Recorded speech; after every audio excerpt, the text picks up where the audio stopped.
Este video es un recorderis de la sintaxis básica del lenguaje Python. El entorno de trabajo que vamos a utilizar es Jupyter Notebook. En la semana 8 van a encontrar una guía de descarga e instalación para aquellos que no utilizaron este entorno cuando vieron fundamento de programación o para aquellos que lo utilizaron y en estos momentos no recuerdan cómo es la instalación. Pero igual, chicos y chicas, ustedes pueden practicar el lenguaje utilizando entornos digitales como es Replit o Google Colab, que es muy parecido a Jupyter Notebook. Bien, vamos a iniciar. Entonces, lo primero es recordar las sintaxis básicas del lenguaje. ¿Por qué vamos a utilizar el lenguaje de Python? Porque recuerden que es un lenguaje que se puede utilizar para múltiples propósitos, no solamente para desarrollo desktop o de escritorio, web, sino para móvil, para juegos. Es sencillo, es fácil de utilizar. Entonces, lo primero que ustedes tienen que tener presente es que todo lo que nosotros queremos representar en la realidad, nosotros lo tenemos en cuenta como información, como datos. Y todos los datos pues se representan a través de, teniendo presente que pueden ser datos que son textuales, datos numéricos, datos lógicos. Y cada lenguaje de programación tiene una sintaxis específica o unas palabras reservadas a utilizar. Entonces, por ejemplo, si ustedes quieren representar estos datos, siempre tienen que especificar un título, el símbolo igual y especificar el dato o el valor que van a representar. Entonces, en este ejemplo, ustedes están observando de que si usted quiere representar un dato que es cadena, que es texto, usted especifica un título, por ejemplo, yo le puse nombre, el símbolo igual, y luego especifica el valor, el dato. Cada dato tiene unas reglas del juego. Por ejemplo, si usted va a trabajar, los datos que son cadenas deben de estar entre comillas doble. Pero si va a trabajar datos que son caracteres, recuerden que los caracteres son datos que son alfanumérico, datos del alfabeto, es decir, alfabeto, datos numéricos o algunos símbolos deben de estar entre comillas simples. Los datos numéricos, por ejemplo, como los números enteros, pues no llevan comillas, tampoco los decimales, pero los decimales usted tiene que especificar ese punto flotante. Y cuando usted va a trabajar datos que son lógicos, especifica solo dos valores, o es verdadero o es falso en inglés y deben inicializar con la letra mayúscula. Mírenlo aquí, true. Bien. Esta es una forma de asignar valores, ya, especificando una variable. Bien. Cuando usted quiere especificar un dato, por ejemplo, que es una constante, algo que es fijo, usted utiliza la letra mayúscula. Por ejemplo, pi. Ustedes saben cuál es el valor de pi, ¿cierto? 3.1415. Esta es la forma para representar en un lenguaje como Python cuando está usted utilizando los datos constantes en letras mayúsculas. Cuando usted especifica este título, la regla es que usted no debe empezar por número, puede utilizar letras minúsculas o combinación de las letras minúsculas con número, o puede utilizar esa estructura de joroba de camello que muchas veces la utilizamos como capitalizado. Bien. Si usted va a utilizar comillas triples, es para representar, por ejemplo, un comentario bastante amplio.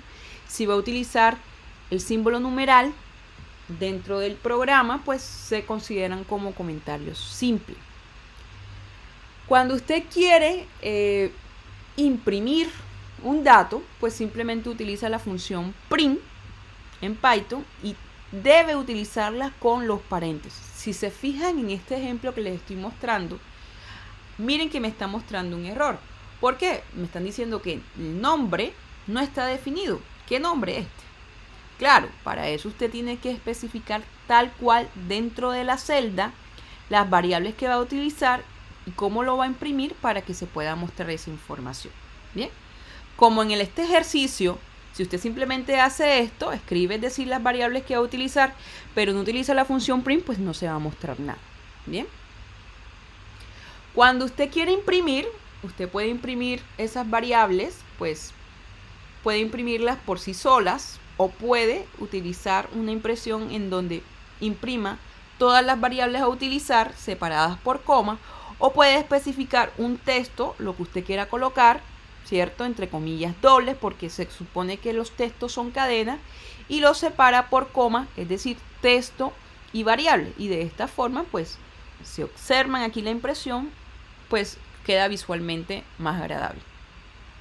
Así como nosotros podemos representar los datos simples, datos de un solo valor, por decirlo así, ya sean cadenas, numéricos, enteros, decimales, caracteres y lógicos, nosotros también podemos representar conjunto de datos, y ese conjunto de datos es lo que se conoce como datos complejos. Los conjuntos de datos en Python son los que nosotros consideramos como tuplas, listas y diccionarios. Ellos también tienen su sintaxis. Nuevamente usted utiliza la palabra o el título, el símbolo igual, pero por ejemplo cuando usted quiere representar una tupla tiene que utilizar los paréntesis y separar cada elemento, en este caso de ese conjunto, por coma. Si usted quiere representar las listas, usted también utiliza un título, el símbolo igual, pero ahora para separar cada elemento debe utilizar ese conjunto entre llaves o puede utilizar también los corchetes. Y cuando va a trabajar los diccionarios, que es también una representación de conjuntos de datos en Python, pues en este caso, tal cual como nosotros utilizamos o asociamos lo que es un diccionario, tiene un término y un concepto, ¿cierto? Bueno, aquí en Python o en programación también se utilizan los diccionarios de esta forma. Usted especifica, en este caso, un término con su concepto, pero en este caso nosotros les decimos a esos términos, les decimos claves, case, y a ese concepto pues serán los valores que usted quiere representar. Entonces tienen que tener presente que cuando se trabajan en Python, conjuntos de datos pueden ser del mismo tipo. Por ejemplo, si yo quiero hacer una lista de nombres, todos son datos cadena, o si quiero hacer una lista de sueldos, todos pueden ser datos decimales, pero también puedo trabajar conjuntos de datos de diferentes tipos. Uno puede ser cadena, otro puede ser un dato numérico entero, otro puede ser decimal, otro carácter, otro dato booleano, etc. Bien. Algo muy importante. Cuando usted quiere, por ejemplo, modificar información en relación a las listas, tanto las listas como las tuplas se manejan a través de índices, es decir, que cada elemento que usted tiene en el conjunto de datos, ¿cierto?, se guarda en memoria en una posición. A eso se le conoce como índice. Entonces, siempre empiezan de cero. Entonces, por ejemplo, en la lista que se llama conjunto 1, texto estará en el índice 0, 20 estará en el índice 1, 0.7 estará en el índice 2, así el carácter más estará en el índice 3 y true estará en el último índice. Bien. Recuerden que cuando manejamos listas, usted puede modificar esa información. Las tuplas son inmutables, es decir, no podría cambiar a través de los índices ninguno de estos elementos que hacen parte de ese conjunto. Bien. Si usted quiere representar en Python datos, capturar esa información, entonces nosotros podemos decir que estamos trabajando los inputs. Bien. Entonces, cuando usted quiere e igual, tiene la misma estructura en donde ustedes le ponen un título, el símbolo igual, pero por cada tipo de dato, ya usted tiene que representar ese input. ¿Cómo así? Miren aquí que le estoy colocando la sintaxis. ¿Cómo así? Por ejemplo, si es un dato cadena, como un nombre que tú quieres capturar dentro de tu programa, pues tú solamente especificas input, paréntesis, y especificas el mensaje que quieres que el usuario visualice. Pero si es un dato que es entero, antes del input debes de colocar específicamente int. Si es un dato decimal, específicamente antes del input debes de especificar float. Si es un dato lógico, antes del input debes de especificar bool. Bien, por cada tipo de dato, cuando usted quiere capturar esa información, solicitarla, antes del input debes de especificar el tipo de dato, menos con los datos que son cadena. Bien, entonces miren aquí, si yo ejecuto, me debe aparecer esta información. Solo se va a mostrar pues el mensaje que tú especifiques dentro de ese input. Digite el nombre completo, por ejemplo Juana, digite la edad, 20, digite el sueldo, vamos a suponer que ella tiene 2 millones, no sé.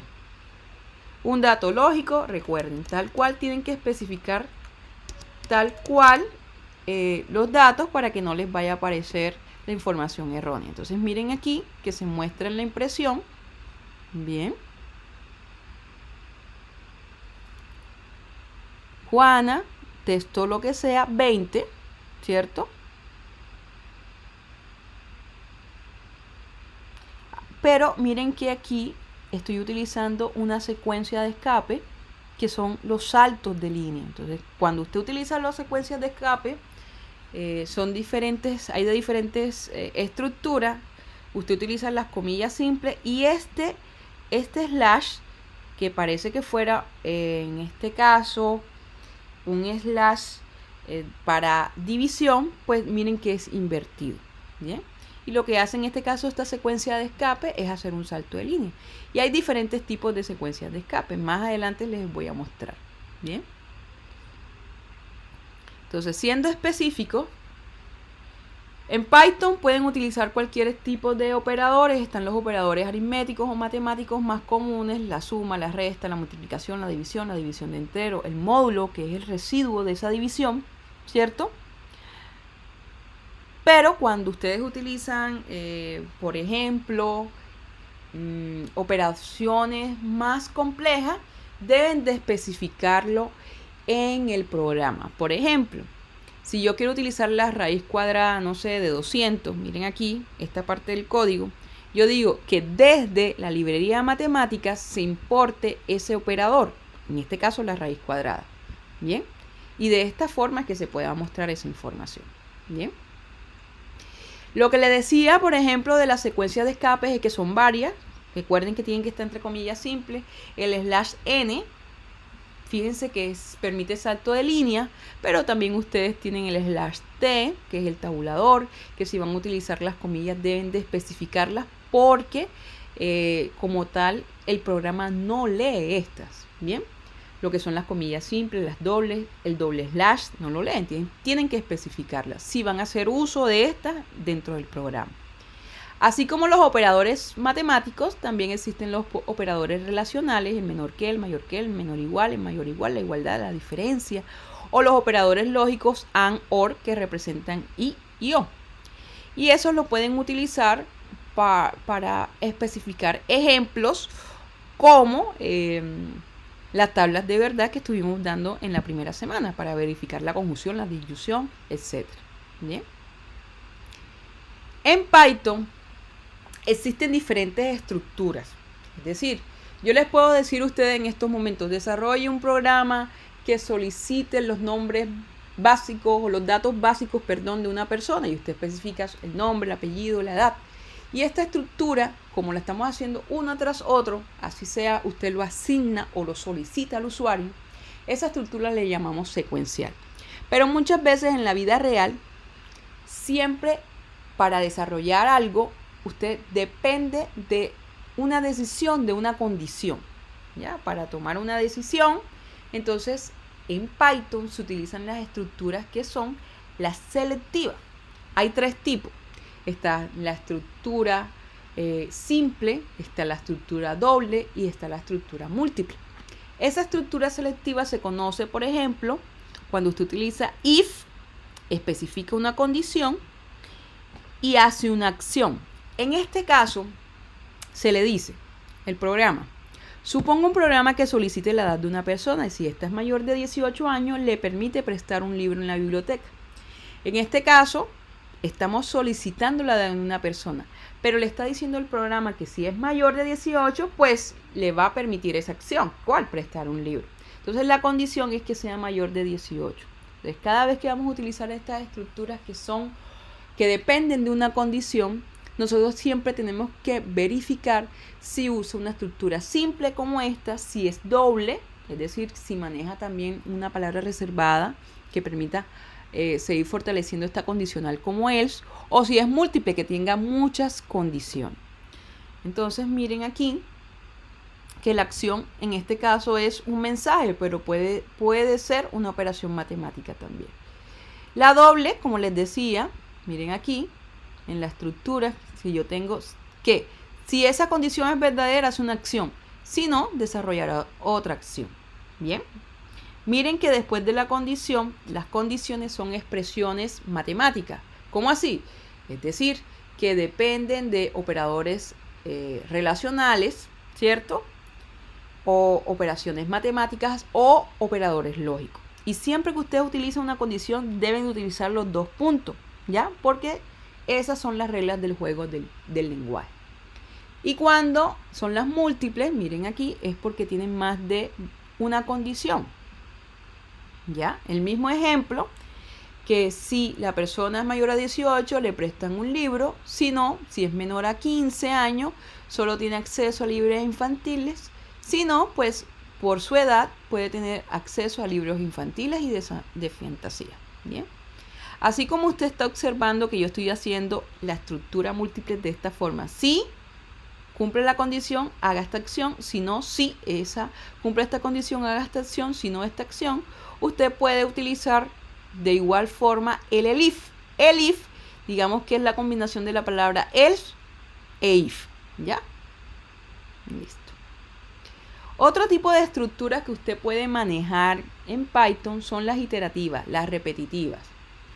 Cuando maneja las estructuras repetitivas, se utilizan dos. La estructura while, que significa mientras, y la estructura for. Estos documentos que yo les estoy mostrando, pues lo van a tener en Sabio en la semana 8. Estoy tratando de resumirles lo más detallado posible estas estructuras para que hagan un recorderis. La estructura while es lo mismo. Estas estructuras son lo mismo porque dependen de una condición. Pero en este caso le llamamos iterativas porque se van a repetir tantas veces usted especifique, en este caso, la condición. Entonces, miren aquí. Cuando usted trabaja la estructura while, siempre tiene que tener tres partes. Una inicialización, una condición y debe haber un proceso de incremento o decremento. Si usted no especifica las tres partes, puede pasarle esto, que le aparezca esa acción de forma infinita. ¿Y qué va a pasar? Que se les va, en este caso, a bloquear el programa. Bien, entonces, en ese caso, lo que usted puede hacer, si se le llega a bloquear el programa, aquí en la parte de arriba existe el kernel, lo interrumpen y lo restablecen. Bien, otro punto es utilizar la palabra reservada break, que rompe este proceso. Miren en este ejemplo que yo estoy haciéndolo, es decir, que estoy diciendo que se inicializa esa variable en 1, mientras que esa variable sea mayor o igual, imprima hola todo, pero solamente lo está imprimiendo una sola vez. Y yo estoy diciendo, yo quiero que se incremente 5 veces. Entonces, como les decía, la estructura while debe tener inicialización, condición y la figura de incremento o decremento.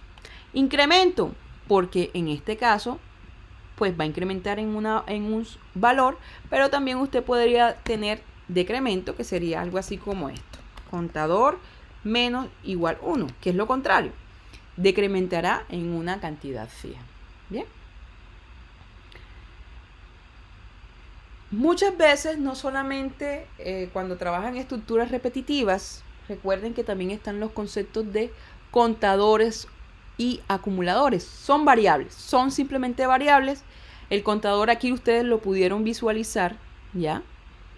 Que es esa variable que está incrementando o decrementando en una cantidad fija. Y el acumulador, en este caso, va a ser una variable, pero va a almacenar cantidades de variables resultantes de suma sucesiva. Es decir, que va a tener en cuenta, por ejemplo, a este contador, aunque aquí lo llamé i, ¿ya? Va a ser ese proceso. Miren, este es un ejemplo en donde yo estoy utilizando acumuladores y contadores. Bien. Así como está la estructura del while, nosotros también tenemos la estructura for. La estructura for también tiene una sintaxis fija. ¿Ya? ¿Qué es? Usted utiliza for, que significa para, especifica una variable, un título, el que usted quiera, en una secuencia. Miren este ejemplo. Yo digo For item, ítem es un título que puse en esta secuencia, que es una lista de números, pues imprímalo. ¿Imprima qué? Es decir, va a ser el recorrido de cada uno de los elementos de este conjunto, de esta lista. Con for también podemos utilizar rango. Rango tal cual, range, viene siendo un rango de valores numéricos. Cuando usted lo especifica así, pues ese rango siempre va a ir de 0 a n-1. Por eso usted está observando que aquí, en esta impresión de rango, dice 0 y llega hasta 4. Bien. Si usted lo visualiza así, entonces usted está especificando desde dónde va a iniciar ese intervalo de valores, ese rango de valores, desde el 1 hasta n-1, 5, es decir, hasta 4. Y si usted lo observa en 3, es decir, en la separación de 3 datos, el rango, pues está diciendo que inicia en 2, termina en 10, es decir, 10 menos 1, 9, pero lo va a hacer de 2 en 2. Miren aquí. ¿Ya? ¿Para qué nos sirve la estructura for, por ejemplo? Nos sirve para especificar si yo tengo un conjunto de datos, ¿cierto? Como los días de la semana. Ustedes saben que cada uno de estos datos se guardan en memoria a través de índices. Si yo quisiera imprimir esa información, pues es una manera muy ineficiente especificar cada índice de esa lista para que imprima esa información. Yo simplemente seleccionando una estructura como el for, yo puedo especificar mi variable título en esa secuencia, que en este caso es la lista, y se va a imprimir en 2 líneas de código, pues se va a hacer el recorrido de cada uno de esos elementos. Bien. Profesora, ¿cuál estructura utilizar cuando es repetitiva? Si la estructura while o la estructura for, las dos sirven para lo mismo. Bien. Miren que yo en este documento que les estoy compartiendo, tanto para la estructura for como while, yo puedo hacer, por ejemplo, una tabla de multiplicar. Visualicen el ejemplo. Aquí les estoy mostrando con for, pero más arribita se las estoy mostrando con while. Tienen que seguir la misma secuencia. Pero sobre todo, ¿cuál es el propósito de utilizar estos tipos de estructura? Pues complementan la estructura secuencial. Porque si usted quiere hacer un registro, por ejemplo, nuevamente, de los datos de una persona, cuando usted solicita en el programa lo hace una sola vez, ¿cierto? Pero si usted dentro de esa estructura implementa for o la estructura while, pues entonces se repetirán las veces que usted quiera. Miren estos ejemplos en donde yo les estoy utilizando por aquí.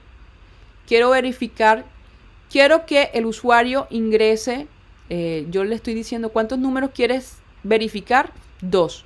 Entonces, ingresa el primer número, pues me dice si es positivo, ingresa el segundo número, me dice si es 0, o si no, me dirá si es negativo. Entonces, miren que en este ejemplo estoy utilizando todo.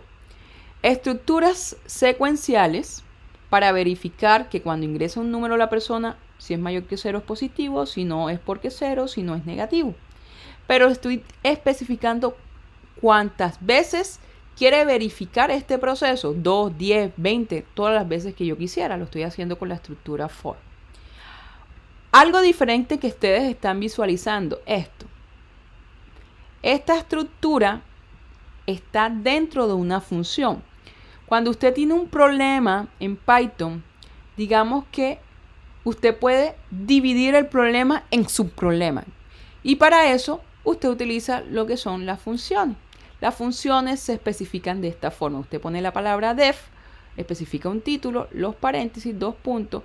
Y ojo, deben de hacer indentación, es decir, este espacio que ustedes están observando dentro del código y lo cierran de esta forma. Bien. No es obligatorio, son formas de desarrollar programas. Este mismo ejemplo que yo acabo de decirles, también lo podrían hacer con while. Mírenlo aquí. Miren la estructura. Mientras sea verdadero, ingresa un número, especifique asterisco para terminar el proceso. Miren la impresión. Ingresa un número 1, el número es positivo. Ingresa el número 2, es positivo. Y seguirá pidiendo hasta que usted especifique el asterisco. Bien. Y todo este resumen, ¿para qué? Para que más adelante, ya en la semana 9, ya estaremos utilizando Python en matemática discreta. Pero ustedes en estos momentos ya pueden practicar. Un ejemplo, miren aquí. Yo tengo dos variables, A y B, en donde yo especifico verdadero y falso, y puedo verificar la tabla de la conjunción. O, recuerden que estamos en reglas de inferencia. Este ejemplo donde le pongo la pesca es un deporte popular, por lo tanto pescar es un deporte popular o el lacrosse es muy popular en California, nosotros lo hicimos en la semana 6, cuando estábamos verificando en el tablero varios ejercicios relacionados con inferencia de la cibergrafía de apoyo de Johnson Baum. Miren la que lo encuentran, creo que es el punto 49. Bien, entonces miren que yo puedo especificarlo.